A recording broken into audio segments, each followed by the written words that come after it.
Biologia. Perguntas 27 a 41. Como devemos compreender a natureza? A natureza é sempre um livro divino, onde as mãos de Deus escrevem a história de sua sabedoria.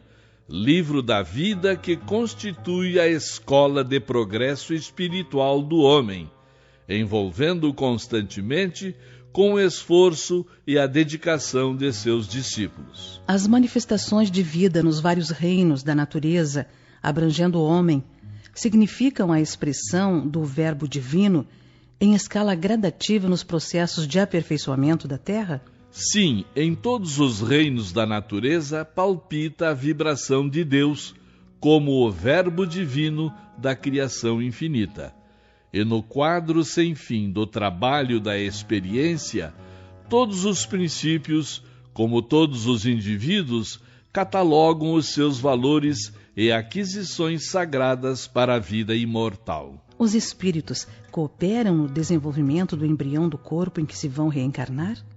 E, em caso afirmativo, chegam a operar nos complexos celulares da herança física para que os corpos futuros sejam dotados de certos elementos aptos a satisfazerem as circunstâncias da prova ou missão que hajam de cumprir?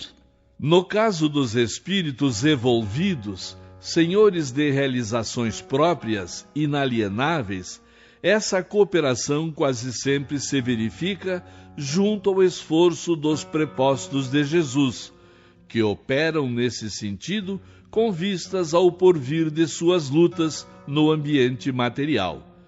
Temos de considerar, todavia, que os espíritos rebeldes ou indiferentes, desprovidos dos valores próprios indispensáveis, têm de aceitar a deliberação dos prepostos referidos, os quais escolhem as substâncias que merecem ou que lhes são imprescindíveis no processo de resgate ou de evolução. Há órgãos no corpo espiritual? Dentro das leis substanciais que regem a vida terrestre, extensivas às esferas espirituais mais próximas do planeta, já o corpo físico, excetuadas certas alterações impostas pela prova ou tarefa a realizar, é uma exteriorização aproximada do corpo perispiritual. Exteriorização essa que se subordina aos imperativos da matéria mais grosseira no mecanismo das heranças celulares, as quais, por sua vez, se enquadram nas indispensáveis provações ou testemunhos de cada indivíduo. A reencarnação inicia-se com as primeiras manifestações de vida do embrião humano? Desde o instante primeiro de tais manifestações, a entidade espiritual experimenta os efeitos da sua nova condição. Importa reconhecer, todavia, que o espírito mais lúcido, em contraposição com os mais obscurecidos e ignorantes, goza de quase inteira liberdade, até a consolidação total dos laços materiais com o novo nascimento na esfera do mundo. Quando o embrião está sendo formado, existe uma interpenetração de fluidos entre a gestante e a entidade então ligada ao feto? Existem consequências verificáveis? Essa interpenetração de fluidos é natural e justa, ocasionando não raras vezes fenômenos sutilíssimos, como os chamados sinais de nascença, que somente mais tarde poderão ser entendidos pela ciência do mundo, enriquecendo o quadro de valores da biologia no estudo profundo das origens. O espírito, em cada uma de suas encarnações, faz recapitulação das suas etapas evolutivas, assim como se verifica com o embrião material, que recorda, antes do nascimento, toda a evolução da sua espécie? Essa recapitulação se verifica, na maioria dos casos, pela oportunidade que oferece à alma encarnada de se portar retamente, nas mesmas circunstâncias do passado culposo. Porém, não constitui regra geral, salientando-se que, quanto maiores as aquisições de sabedoria e de amor, mais afastado se encontrará o espírito em aprendizado na terra dessa rememoração das experiências materiais, de cuja intimidade dolorosa poderá então prescindir pela sua expressão superior de espiritualidade. A denominada árvore genealógica dos seres humanos tem idêntica significação no plano espiritual? Na esfera espiritual persiste o mesmo esforço na conservação e dilatação dos afetos familiares, e ora nos trabalhos regeneradores da terra, ora na luz santificante dos planos siderais, transformam-se em paixões ou sentimentos ilegítimos em sagrados liames do espírito. A árvore genealógica, porém, como se conhece na luta planetária, não se transporta ao plano invisível, porque aí os vínculos de sangue são substituídos pelas atrações dos sentimentos de amor sublime, purificados no patrimônio das experiências e lutas vividas em comum. A genética está submetida a leis puramente materiais? As leis da genética encontram-se presididas por numerosos agentes psíquicos que a ciência da Terra está longe de formular, dentro dos seus postulados materialistas. Esses agentes psíquicos, muitas vezes, são movimentados pelos mensageiros do plano espiritual, encarregados dessa ou daquela missão junto às correntes da profunda fonte da vida. Eis porque, aos geneticistas, comumente se deparam incógnitas inesperadas que deslocam o centro de suas anteriores ilações. Pode a genética estatuir medidas que melhorem o homem? Fisicamente falando, a própria natureza do orbe vem melhorando o homem continuadamente nos seus processos de seleção natural. Nesse sentido, a genética só poderá agir copiando a própria natureza material.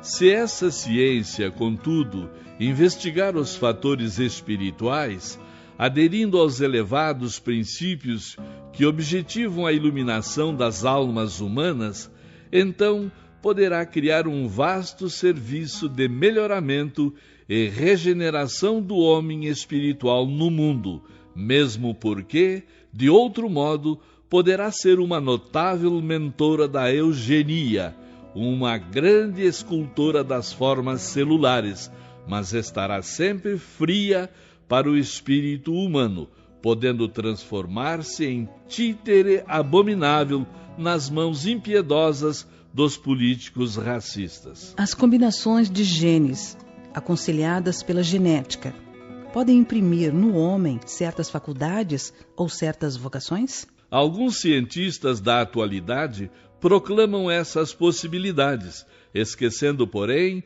que a vocação ou faculdade é atributo da individualidade espiritual, inacessível aos seus processos de observação. Os geneticistas podem realizar numerosas demonstrações nas células materiais. Todavia, essas experiências não passarão dessa zona superficial, em se tratando das conquistas, das provações ou da posição evolutiva dos espíritos encarnados. Se a genética está orientada por elementos psíquicos, como esclarecer as conclusões tão exatas do mendelismo? O mendelismo realizou experiências notáveis, porém ainda encontra fenômenos inexplicáveis no processo de suas observações positivas. Faz-se mister considerar, igualmente, que em escala decrescente, nos reinos da natureza, a genética apresenta resultados felizes nas suas demonstrações pelo material simples e primitivo tomado para as suas observações práticas, tais como os complexos celulares de plantas e de animais, constituídos por expressões rudimentares. Em escala ascendente, contudo, onde a evolução psíquica apresenta suas características de intensidade e realização, a genética encontrará sempre os fatores espirituais, convocando-a para um campo mais vasto e mais sublime de operações. Quais as causas do nascimento de monstruosidades entre os homens e entre os animais? Não podemos olvidar que entre os homens esses fenômenos dolorosos decorrem do quadro de provações purificadoras, sem nos esquecermos, igualmente, de que o mundo terrestre ainda é escola preparatória de aperfeiçoamento. Os produtos teratológicos constituem luta expiatória não só para os pais sensíveis, como para o espírito encarnado sob penosos resgates do pretérito delituoso. Quanto aos animais, temos de reconhecer a necessidade imperiosa das experiências múltiplas no drama da evolução anímica. Em tudo, porém, busquemos divisar a feição educativa dos trabalhos do mundo. A Terra é uma vasta oficina. Dentro dela operam os prepostos do Senhor, que podemos considerar como os orientadores técnicos da obra de aperfeiçoamento e redenção. Em determinadas sessões de esforço, os homens são maus alunos ou trabalhadores rebelados. Nesses núcleos, os prepostos de Jesus podem edificar o mesmo trabalho de sempre.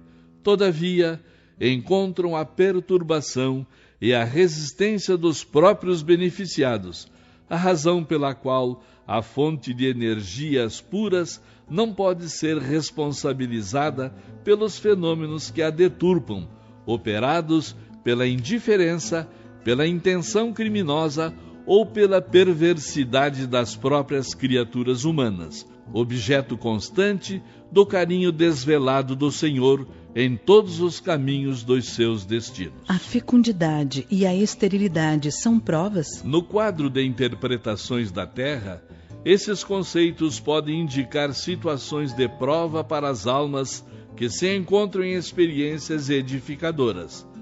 Todavia, se considerarmos a questão no seu aspecto espiritual, somos obrigados a reconhecer que a esterilidade não existe para o espírito, que, na terra ou fora dela, pode ser fecundo em obras de beleza, de aperfeiçoamento e de redenção. A ideia de evolução, que tem influído na esfera de todas as ciências do mundo, desde as teorias darwinianas, representa agora uma nova etapa de aproximação entre os conhecimentos científicos do homem e as verdades do Espiritismo. Todas as teorias evolucionistas no orbe terrestre caminham para a aproximação com as verdades do Espiritismo, no abraço final com a verdade.